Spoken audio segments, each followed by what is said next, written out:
Not too far from here, there's a restaurant my family likes to go to, and every single time that we pull up into the parking lot, there's a lady who approaches our car asking us for money. And on the surface of it, she's not dressed very well. It's clear that she isn't eating very well and she's hungry. And so the symptom is a lack of material things. She doesn't have adequate clothing and adequate food.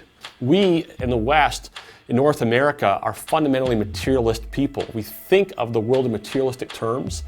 We think of poverty as a lack of material things. We think the solution to poverty is to provide material things for people. But it's so interesting. If you ask poor people around the world what is poverty, they define it in very different ways. If you ask the poor, they will say things like, to be poor is to be full of shame, is to be embarrassed, is to be humiliated, is to feel less than human, is to feel like you're not really part of society. The poor describe their poverty, in material terms, but in far more psychological and social terms than most North Americans do.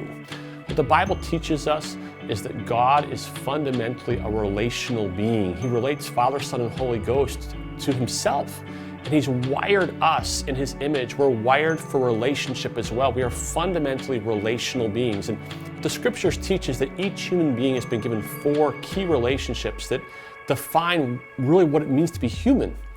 Human beings are wired for a relationship with God, with ourselves, our self-image, our self-concept, a relationship with others, and finally a relationship with the rest of creation. And when these 4 relationships are working properly, we experience humanness in the way that God intended.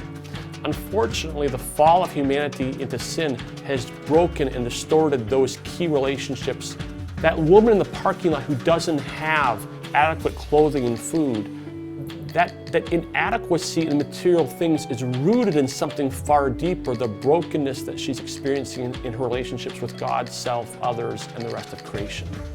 So as we try to help her, we've got to come out of that framework saying her lack of things is really a symptom of something far deeper. We've got to get down to those deeper things to really help her. What I'm starting to realize, what the Lord is showing me, is that once we define poverty as being rooted in broken relationships, it's not just that lady in the parking lot who's lacking food who's poor, but that I too am poor. I've got 2 cars in the driveway, I've got a nice house. I'm not materially poor, but there's profound brokenness in my life. I'm not experiencing all that God intended for me. And so what I'm discovering as the director of the Chalmers Center and in my work with the materially poor is that I actually can't fix them. And I used to think that I could. I can't fix them. Only Jesus Christ can fix them. And I can't fix me. Only Jesus Christ can fix me.